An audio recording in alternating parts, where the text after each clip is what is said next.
रांची के सबसे बड़े अस्पताल राजेंद्र आयुर्वेदिक संस्थान यानी कि रिम्स परिसर में जो अतिक्रमण वाला क्षेत्र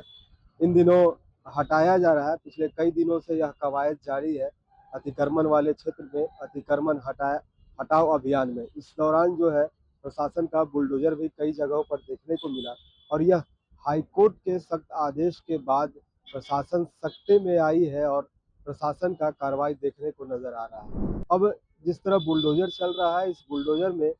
कई पक्के मकान के साथ साथ यहाँ एक अपार्टमेंट भी है जो काफी चर्चा में बना हुआ है। इस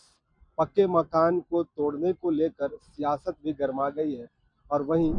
जो सियासत गलियारे में विपक्ष के जो नेता प्रतिपक्ष हैं बाबूलाल मरांडी ने, उन्होंने इस पर सवाल उठाया है कि यहाँ जो मकान बने हुए हैं वो रैयती है और उनका जमीन का जो है कुछ खरीद बिक्री भी हुई है, तो इसमें जमीन का मोटेशन रसीद तमाम चीज है। इसके बावजूद इस जो अतिक्रमण कैसे हो रहा है और अतिक्रमण अगर यह रिम्स का जमीन है तो इन लोगों को कैसे बेचा गया, तो क्या कह रहे हैं इन तमाम मुद्दों को लेकर, चलिए जानते हैं। पूरे प्रकरण में शामिल संबंधित रजिस्ट्रार, अंचल अधिकारी, रांची नगर निगम के पदाधिकारी और साथ ही ये जो रेरा के जो पदाधिकारी हैं, इन सबों को बिना सोचे समझे, बिना स्पष्टीकरण किए राज्य के मुख्यमंत्री सरकार इन लोगों को निलंबित करना चाहिए। पहला काम। इन निर्दोष लोगों ने फ्लैट खरीदे हैं, उन्हें सरकार वैकल्पिक आवास की उपलब्ध कराए। अगर कोई व्यक्ति वहां रह रहा है, अगर उन्होंने हैंड ओवर किया तो मकान तो तोड़े, उसमें रहने की कोई मतलब नहीं है। उन लोगों के लिए राज्य के मुख्यमंत्री हेमंत सोरेन वैकल्पिक व्यवस्था करें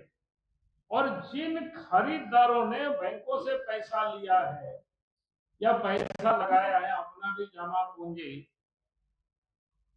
तो वहां अभी गया नहीं है, तो उनकी पैसा सरकार उन लोगों को वापस करे और सरकार नहीं बल्कि इन लोगों से वसूल करके वापस करे। बिल्डर से वापस करे, रजिस्ट्रार से वापस करे, सीओ से वापस करे, रेरा के जो अफसर है उन लोगों से वापस करावे,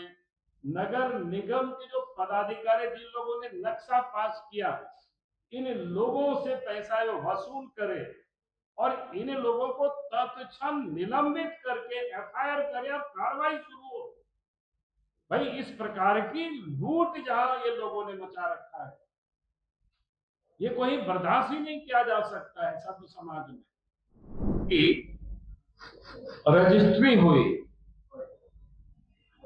और कौन लिया और जमीन रजिस्ट्री होने के बाद फिर मोटेशन हुआ, आखिर सीईओ ने काम क्या किया इस पर, और उसके बाद म्युनिसिपल नगर निगम ने उस पर नक्शा पास किया तो उन्होंने भी आखिर क्या देखा, क्या नहीं देखा। और नक्शा पास होने के बाद फिर जो हमने बोला कि जो भी बिल्डिंगें बनती है, जो जानकारी हमें मिली, जो रेरा होता है वहां लोग उसको सूचीबद्ध कराते हैं, उसको रजिस्ट्रेशन कराते हैं और उनका भी काम होता है समय समय पर उन सारी चीजों को देखना, छानबीन करना। लेकिन आप सोच सकते किसी भी लोगों ने इसका कोई छानबीन, कोई देख रेख नहीं किया। यानी अगर हम कह सकते हैं सभी लोग इसमें से मिले हुए थे और मुख्यमंत्री तो घूमने के लिए निकलते हैं, रात में भी लोग पता चलता है, तो भाई वो रिम्स में भी जाकर के ये सारे गड़बड़ियां कहां हो रही सब देखा क्यों नहीं। तो इसीलिए मैंने ये कहा कि भाई ये कोई छोटा मोटा मामला नहीं, बहुत बड़ी गड़बड़ी है और इसीलिए इसके लिए कौन जिम्मेदार है, कौन जिम्मेवार होंगे। तो देखा आपने कि जो भाजपा के प्रदेश अध्यक्ष है और झारखंड के नेता प्रतिपक्ष बाबूलाल मरांडी, इन्होंने साफ तौर पर जो झारखंड के पदाधिकारी हैं, जो कर्मी हैं, इन कर्मियों पर एक तरफ से आरोप लगाया है कि इनकी मिली भगत के कारण ही आज जमीन का यह दुर्दशा है, क्योंकि यह जमीन जो है वो हाई कोर्ट के आदेश के अनुसार यह रिम्स का जमीन है और रिम्स के जमीन पर अतिक्रमण हुआ है। तो अगर अतिक्रमण हुआ है तो इन लोगों का जमीन का मोटेशन कैसे हो गया, जमीन का रसीद कैसे कट रहा है। तो इसमें जिस तरह अधिकारी जो है, इन अधिकारियों की कहीं ना कहीं मिलीभगत है, और इस जो भी अधिकारी जो इसके पीछे संलिप्त है, तो इन्होंने सरकार से मांग की है कि ऐसे अधिकारियों को जल्द से जल्द निलंबित किया जाए।